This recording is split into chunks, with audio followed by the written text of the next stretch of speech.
Assalamu alaikum and good evening. This is Witness and I'm your host, Quatrina. It is said that he is a mystery, wrapped in a puzzle and gift-wrapped in an enigma. Is he a philanthropist, a superstar, or is he a politician? Or is he all three? I don't think it takes too many prizes now for guessing who my guest is tonight. But the question is, he is often referred to as Taliban Khan. Other people call him Inqilab Khan, which means Revolution Khan. So the real question of the day today is going to be, will the real Imran Khan please stand up?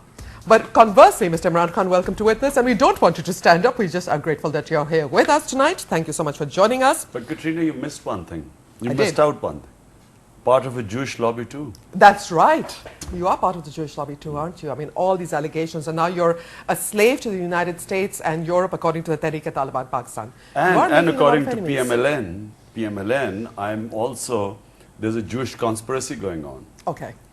So these are all very important issues, and so now we really need for the real Imran Khan to tell us who he is, and that's what we're going to be doing tonight. But the first question, Mr. Khan, obviously has to go with today's breaking news, which is the resignation of Mr. Shah Mahmood Qureshi, the former Foreign Minister of Pakistan, from the ranks of the People's Party, as well as from his seat in the National Assembly, which leads us to believe that he's decided now to cast in his lot with a certain political party. And are you going to tell us which one that is?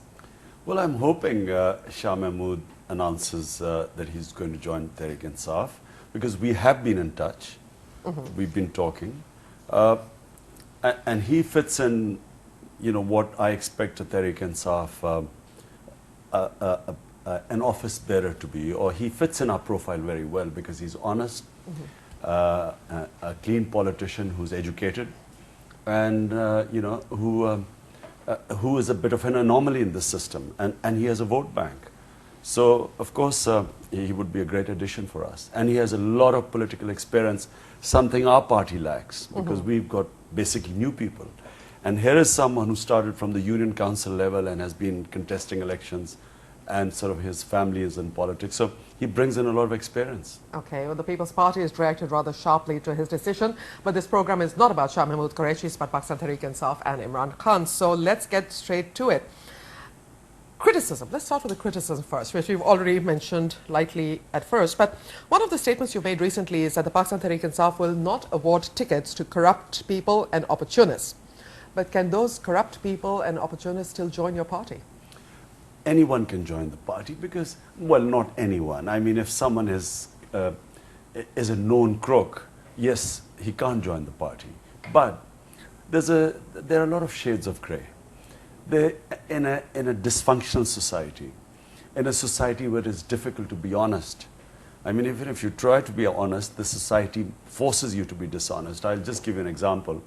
I was trying to transfer the land from my wife to my name because we got divorced in the middle of me building this house. And it took me 1 year to just have a simple transfer from my wife to my name. And my lawyer, without telling me, eventually bribed the patwari. So because otherwise it would have gone on, because I kept saying, why isn't it happening?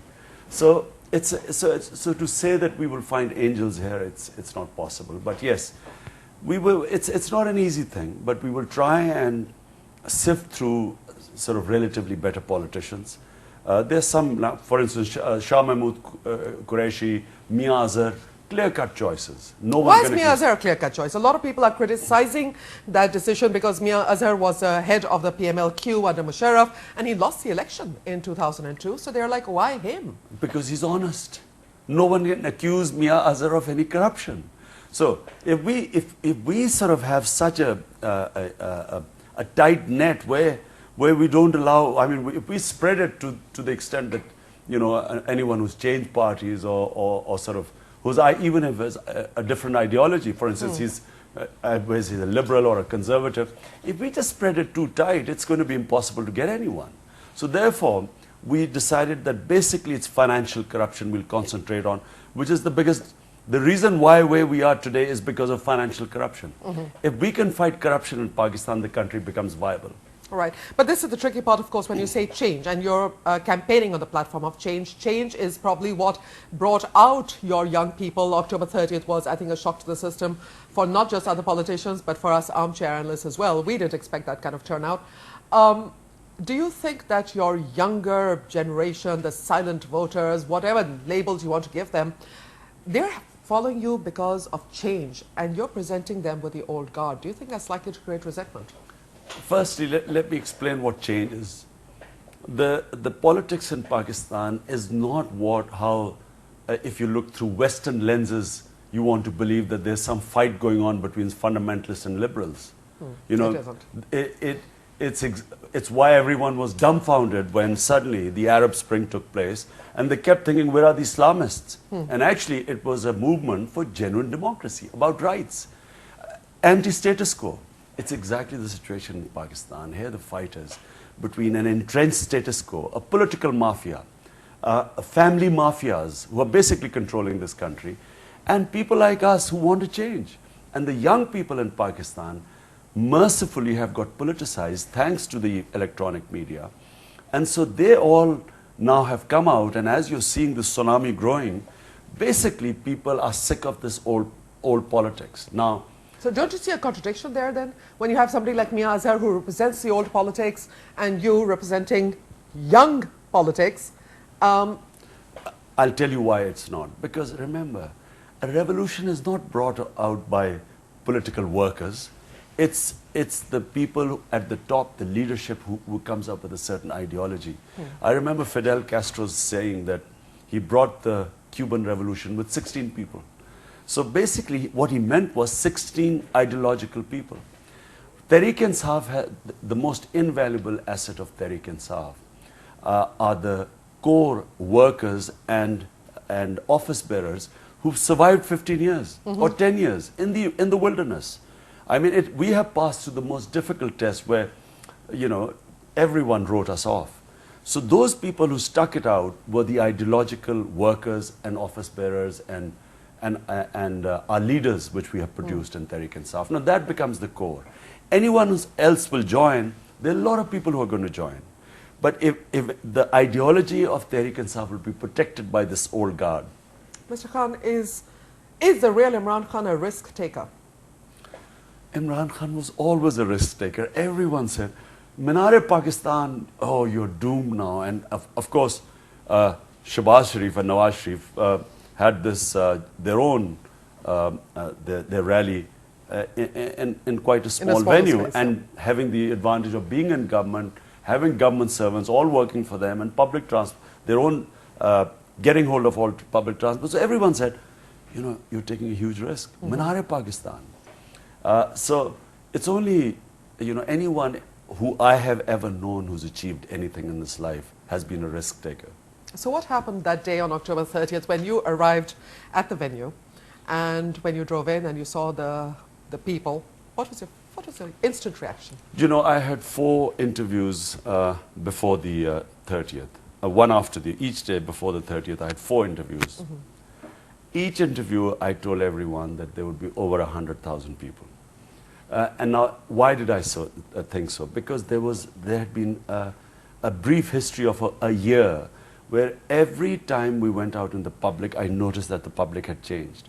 I kept telling everyone, I mean, on TV programs, I said, we won't win the elections, we'll sweep it.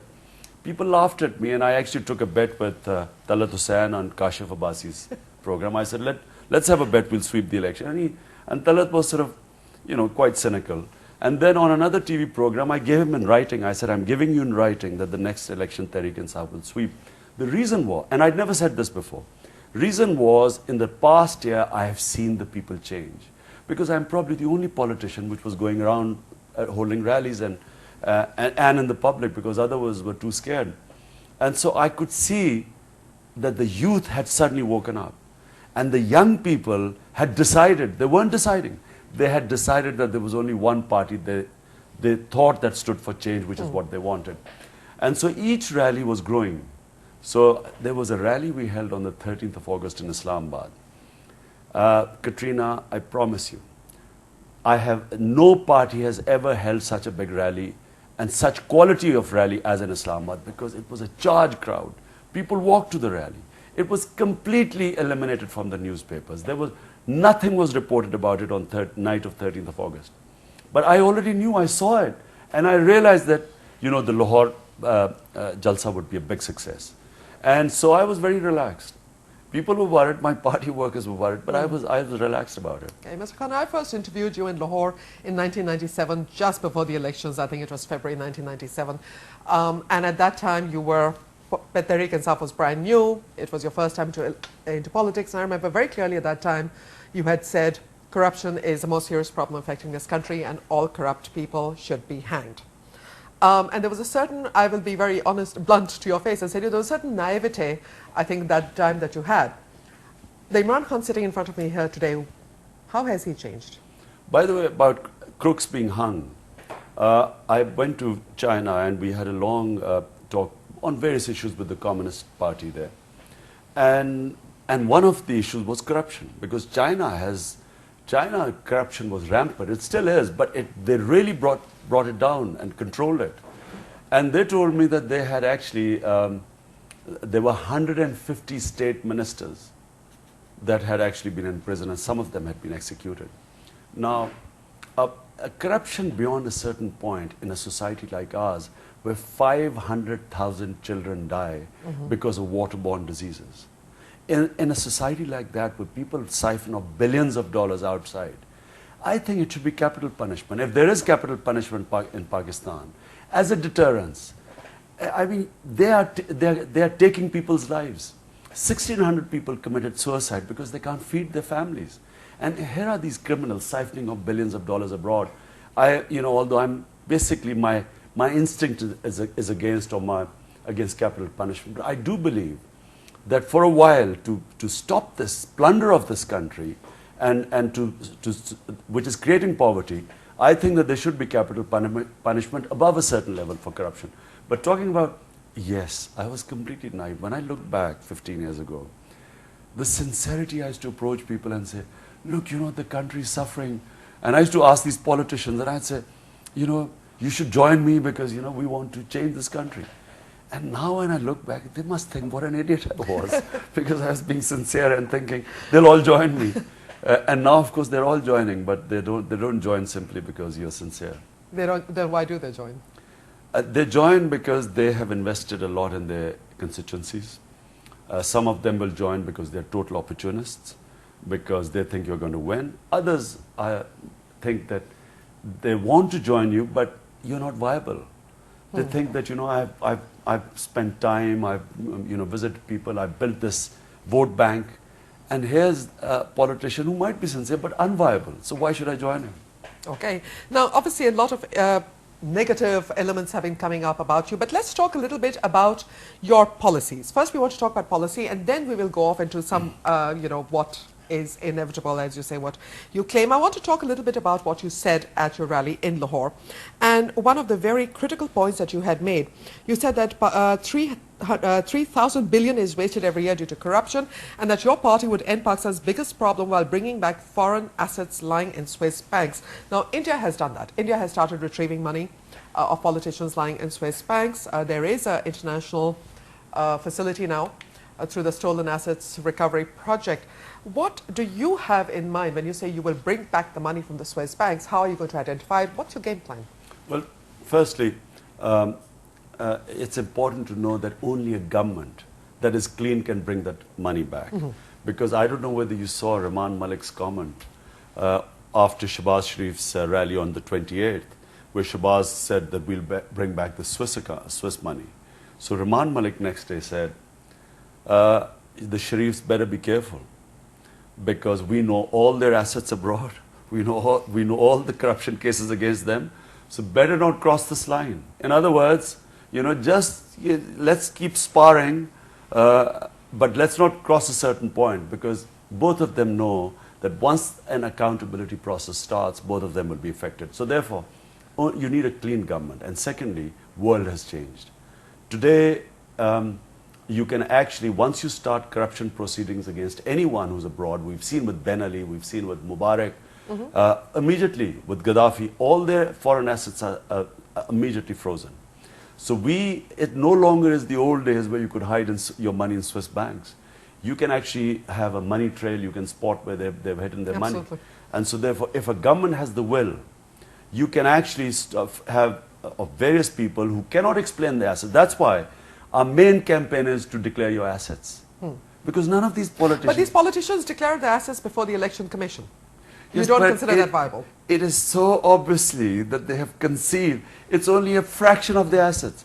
That's why as someone as rich as Nawaz Sharif will pay 5,000 rupees tax. Because they've clearly hidden their assets, and most of their assets are lying abroad. Now, here's a politician whose most of his money was made from abroad, because I was a professional cricketer for 18 years, and I earn abroad. All my money is in Pakistan, declared in my name. If I have nothing to hide, if I'm paying my taxes, why are my assets not declared in my name? And the reason why they have got their assets abroad, which they never made any money abroad, all their money was made in Pakistan, or should I say, plundered from Pakistan, and then through hawala sent abroad. Now that's, laundering that money abroad. Now, the campaign in Pakistan, which we are leading now, and we will now intensify, is that all politicians must declare their assets. That's a start. Leadership declares their assets, and then you can ask everyone. They're real assets, because they've concealed their assets. Do you seriously think they will? Because then we now have set up a cell. Okay. And that cell is now going to bring out the real assets. Okay. So what they've concealed. Now, here's the tricky part, of course. Proving corruption is the hardest thing in the world. The paper trails are difficult. The transfer of the money, of course, is usually, if it's gone through hawala or illegal channels, hard to track. Chaudhry Nisar Ali Khan of the PMLN, the leader of the opposition, says if Imran Khan has proof, then he should go to the courts. We might do that. But it's not a question of us going to the courts. The problem is that it's a duty of the state to stop corrupt people. Here is a state which protects criminals. Here are the judgments of the Supreme Court. What he's talking about going to the court. What about the judgments of the Supreme Court? When NRO was annulled by the Supreme Court, why did PMLN not do anything in the assemblies? Why did they sit around? Here is a Supreme Court annulling the judgment which was the cover under which these big crooks were now sitting in key positions. What happened to PMLN? If it was a genuine opposition, it should have stood up. But problem is, the PML leadership has a number of corruption cases against them. So therefore, it was a you scratch my back, I scratch yours. They became the friendliest of opposition, which is why now you're seeing them panicking and going for this Go Zardari Go campaign, because they've suddenly realized that Tehreek-e-Insaf has now taken over as the main opposition. And they are now sort of trying to occupy that space which they've lost. Okay, now of course a critical point over here is a question frequently asked: why is the Pakistan Tehreek-e-Insaf opening up multiple fronts simultaneously? Pakistan Muslim League N, Pakistan People's Party, NQM. The only people you haven't really attacked yet is the ANP, and I suspect that's not too far from your list at this point. It's not some particular parties, it's the status quo. And the status quo is represented by PMLN and People's Party. And the MQM? But MQM has 18 seats. It's out of a directly elected seats of 270 odd in the assembly. They have 18 seats. So, I mean, they want us. Look, one thing you learn in sports, know your enemy. Don't beat around the bush. Go to the core where who is destroying this country? The two main parties. Okay. And their interests are the same. They have basically been in coalition. They have been in coalition for almost all the time since the elections of 2008. Now they are trying to pretend that they are actually in opposition to each other because they are threatened by us. The tsunami that is coming, because of the threat, they are pretending to be opposition. But their interests are the same, as Rahman Malik quite clearly told them. Be careful, otherwise we are going to bring out your corruption cases. So they cannot touch, it's a fixed bout. This is a fixed match. They are not going to go beyond a certain point because they are the status quo. And that's why the whole movement is for change, means against the status quo. All right, we're going to take a short commercial break over here. When we return, the critical statement made by Mr. Khan when it came to drone attacks. He said the war on terror as the US war, and he said he would hang all those responsible for the deaths of 35,000 innocent Pakistanis. We're going to ask him what his policy is going to be on that and who exactly he thinks should be hanged. This is more after a short break. Please stay with us.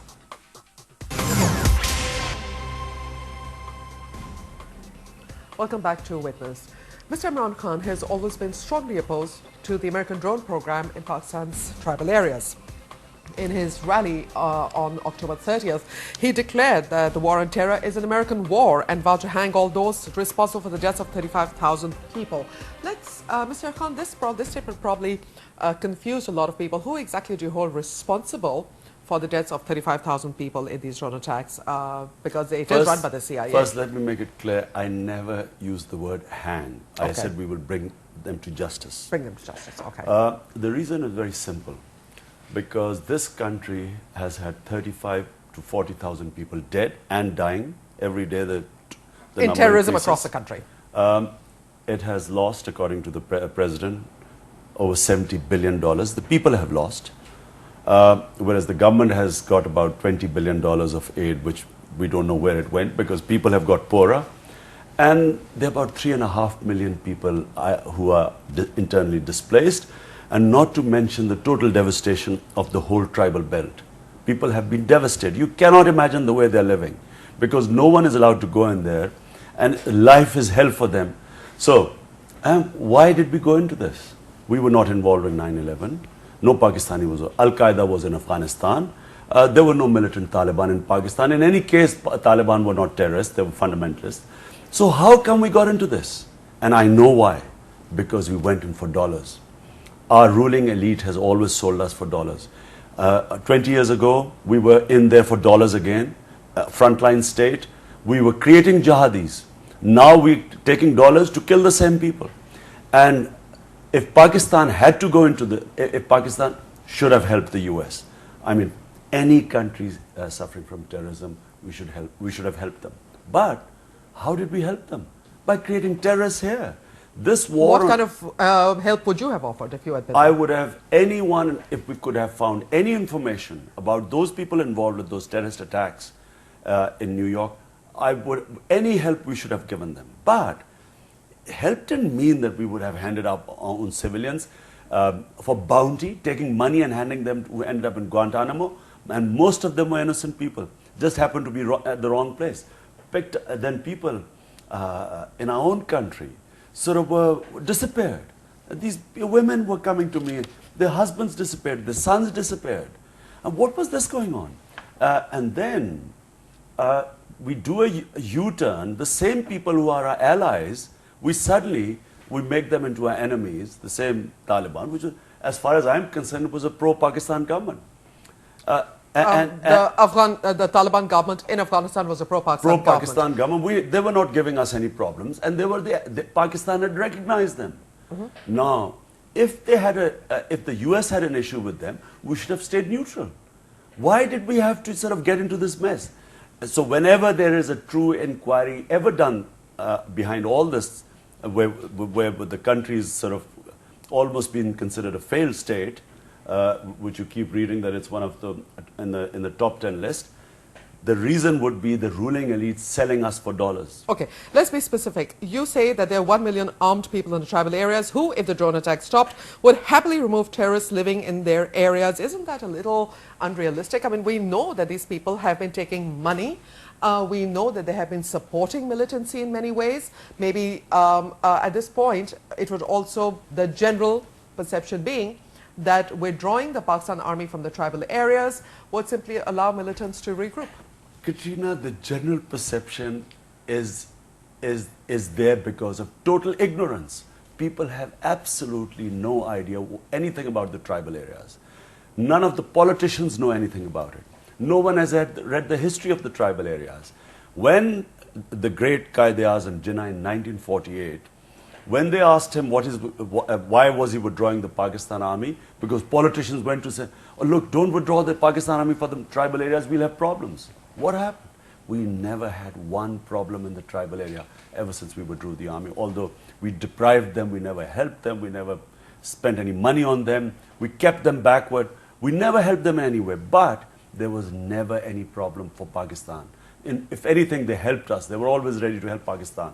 Now, number one question, why was this whole tribal belt not on fire before?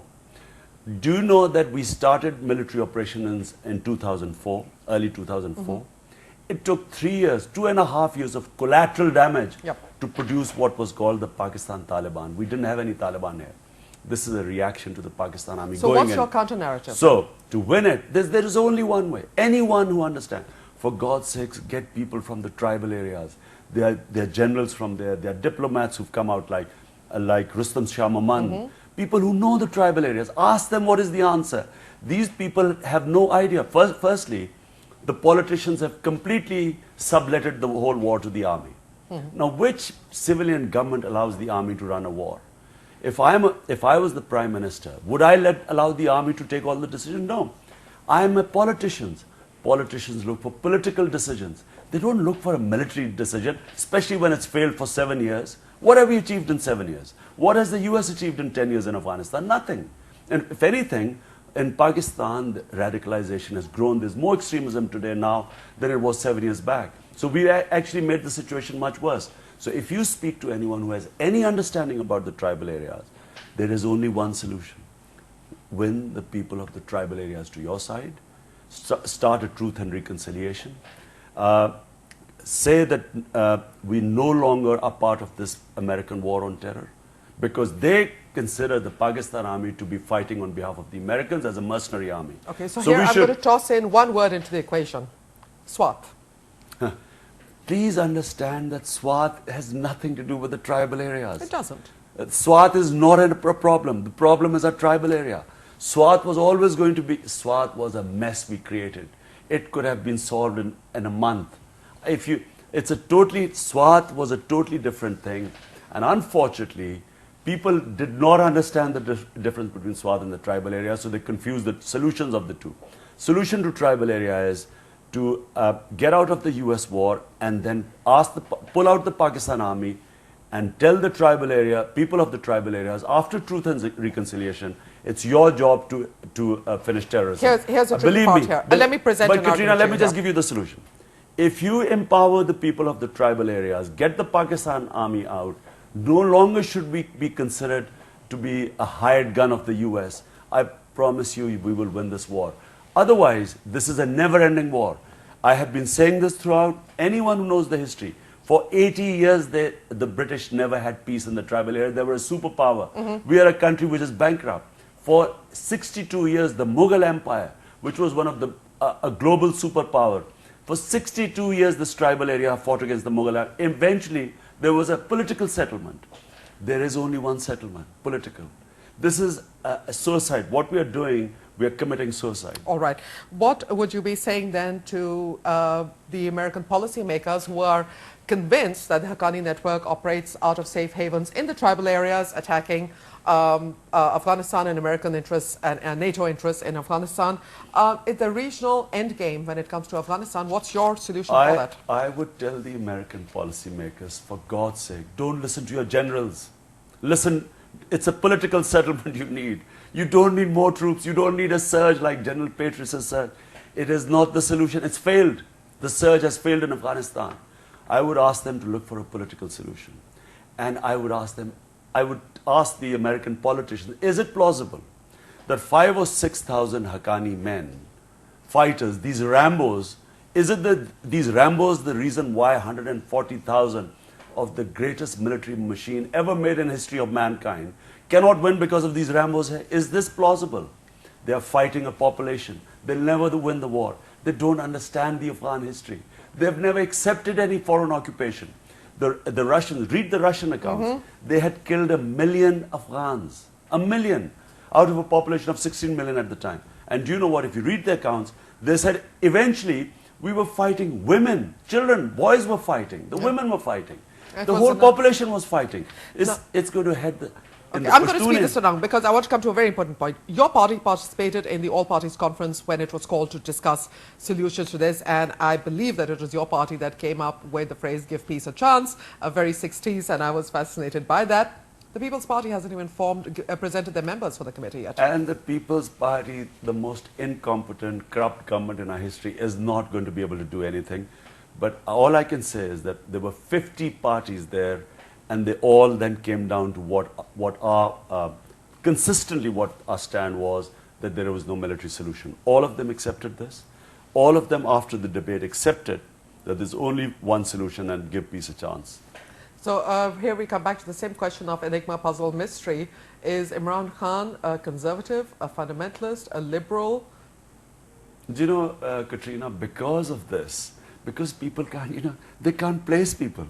If you, if you're not at the moment, you're a liberal. If you're not against the operations, then you're a pro-Taliban. That's why I wrote this book. My book has just come out. Autobiographies out. The only reason I wrote this was because I was sick of this question. What are you? Are you a liberal? You're a fundamentalist? You're a radical? What are you? And I actually, in the book, it is basically for the young people in Pakistan. There's so much confusion here. They don't understand Islam. What is Islam? What is religion? What is secularism? So therefore, to answer all these questions, I thought I'd better put it down in a book, make people understand what is religion, what is spirituality. In fact, my conclusion is that the threat to the world are not religions. All the great religions of the world talk about humanity, talk about justice, about noble values in a human being. It is naked materialism we should be scared of. It's going to destroy this globe. It's this lust for more and more and greed, this capitalism in its extreme form. It's the underpinning of civilization. Western civilization is capitalism. But if we keep consuming at the rate we are, imagine if China starts consuming, their per capita consumption is the same as the US, the world it's all over for us. I mean, imagine, already you have global warming. So it is this consumption, this greed, where you attack another country because you want the resources which human beings have done throughout. That is the issue in the world. Religion is not an issue. A true religion should make us all humane. So you're not, because the biggest fear is Imran Khan is going to come to power and his coalition partner is going to be the Jamaat-e-Islami. I don't know about you, you should ask the Jamaat-e-Islami about their agenda, but my agenda is clear, what was of Jinnah and what was my great role model, my ideological role model, as I say in the book, Iqbal. Because religion it's a way of life. It's a way of being. It's religion which brings out the best in a human being. I mean, only reason I'm in politics is because of religion tells me that I have a responsibility to my society. Otherwise, what is there that I lack? I have everything I ever wanted in life. I don't need anything. But it's religion which tells you that the more God gives you, more you have a responsibility to the lesser privileged human beings. And this is really why it's very important to promote religious values, spiritual values, as opposed to the materialistic culture which is just taken, unfortunately imbibed by our upper classes, our elite classes. This culture of me and I, can only be countered by spirituality. Right. We're going to take a break here, but when we return, we're going to try and pin Mr. Khan down on some of the other major statements that he has made, some of it pertaining to domestic politics and how he intends to restructure local government. This and more after a short break. Please stay with us. Welcome back to Witness. We are going to go into a quick round of short questions asking Mr. Khan to clarify some of the points he's made. One of the statements you made recently, Mr. Khan, was that the ISI should be under civilian control. Are you advocating that the country's military intelligence agency should be brought under a civilian ministry? What I'm saying is that the military should stay within its constitutional role, which means that in a democratic government, it's the civilian government that should take responsibility. If they have the responsibility, they should have the authority. No management structure can ever work if you divide the two. Someone else has the authority and someone else has the responsibility. It doesn't work, like in the case of Jilani, our Prime Minister. He has the responsibility, but Zardari has the authority. It doesn't work. Okay. Now, another very crucial question. Again, I go back to your Jalsa, your rally. You said that you wanted to eradicate the Thana culture, the the police structure in this country, the patwaris, which is I'll explain that to our viewers some other time, but it's a culture of patronage and how the locals influence things. But here's a really critical point over here. Politics in Pakistan is based very strongly on biradris and darras and these sort of clans and communities, and these are also centuries old. How can you be okay with biradris and sort of say, okay, that's part of the political process, and at the same time be trying to uprooting the institutions that also are part of that same structure? Well, first of all, if you want to bring about a change in Pakistan, the fundamental change you have to make is to empower your people. You empower your people by having a strong local government system. The reason why the Western societies give freedom to their people is not through a centralized system, it's through a devolved structure of empowering the people at the grassroots level. Now, before the British came here, under the Mughals, even before that, if you look at the system in the subcontinent, the village was actually empowered. The village was a self-contained unit. In fact, in the tribal areas, if you go today, you will find that the village has its own jury system, it has its own parliament. It's actually an autonomous... This is against one of the contradictions, Mr. Khan. You know, a lot of us believe that it's a parallel judicial structure and you can't have jirgas and you know, meting out their own brand of justice. In the tribal areas, there is no parallel structure. There is only one structure. There is only one structure where every village has its own jury system. And it has worked very well for them, which is why they don't want to become part of Pakistan. In Swat, in short, I'll explain to you. In Swat, the reason why people, one of the reasons why they started Nafas-e-Shariat, they wanted to go back to Shariat was because when it became part of Pakistan in 1974, the Pakistani laws came in and their old system of devolved structure of giving them justice at free justice at the village level disappeared. Suddenly they had to hire lawyers. So the poorer classes all joined this movement because they wanted the old system back. So you have to empower people at the grassroots level. In other words, at the village level. The only way that's a level where the bradaris and these powerful clans and feudals continue to dominate the lives of the people. I mean, feudalism is... These bradaris existed before the British came. But at village level, people were empowered. Remember, it's impossible to have a false witness at the village level. In fact, the first time Mirza Ghalib writes, in 1860 was the first time when the British made the session courts, that's the first time they heard of false witnesses. So in village, everyone knows. That's why you've got to resolve the main issue are land issues. So the main, 60% of cases which clog the courts are land cases, are property issues. And they should be resolved at the village level. And give people, the schools should be under the village committee, the basic health unit should be... Do you support biradari politics? How are you going to destroy it? How are you going to destroy Thana culture? I'm sorry, but they're linked. No, they're not linked. Look, it's not the Bradri. Thana culture is a feudal. It's a part of, it perpetuates the feudal system. Because why does a politician, the moment he comes into power, first thing he does is he wants his own Thanedar. Absolutely. Because he wants to control the Thana and he wants to control the Patwari and therefore he enslaves the people. What I'm talking about is through local government, empower the people. And by the way, one of the greatest Pakistanis was Akhtar Hamid Khan. In the Orangi pilot project, he proved to people that the moment you empower the people can lift their standard of living. They can look after themselves. And the problem that a lot of people feel is that Tehreek-e-Insaf is going to get mired in these politics of clans and all these old structures that exist. Do you think Pakistan Tehreek-e-Insaf can break free of these feudals as well as the bradaris? Look, Quatrina, I won the election in one of the most difficult rural areas. I understand about bradari system and everything. The moment you destroy the oppression, the moment you eliminate the oppression in the Thana, in the police station, you will liberate the people. How does a feudal operate? The way the feudal operates is by controlling the Thana.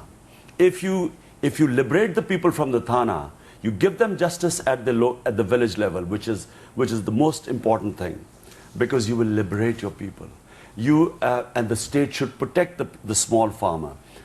I went to China and understood how did the Chinese get 400 million people out of poverty in 20 years. There were some interesting ideas that came out. And one of them was how they helped the small farmer. So you help the small farmer, you liberate them from the Thana, and Patwari system, Patwari, what people might not understand, but Patwari system in Pakistan, you have to change it. It has to go. And have e-government. We have a whole system. In 90 days, we can bring in e-government, which can not only eliminate corruption, but help people. I'm going to make this a very short last question. Political plans, you have announced a rally in Karachi. Quickly, what's that going to be all about? We are going to have, on the 25th of December, a rally in Karachi. The whole objective of the rally is a reconciliation, bringing everyone together, especially the Urdu-speaking and the Pashtun. We are probably the only party that can get these two ethnic groups together, rather than the divisive politics which which people make use of, and they make people fight each other and then and get votes and then get power through it. So we are going to, the idea is to bring a grand reconciliation in Karachi. And Nawaz Sharif says he's going to make a major announcement on November 20th in Faisalabad at his rally there. He says, his party says that they're going to be announcing a march against the government, public protest.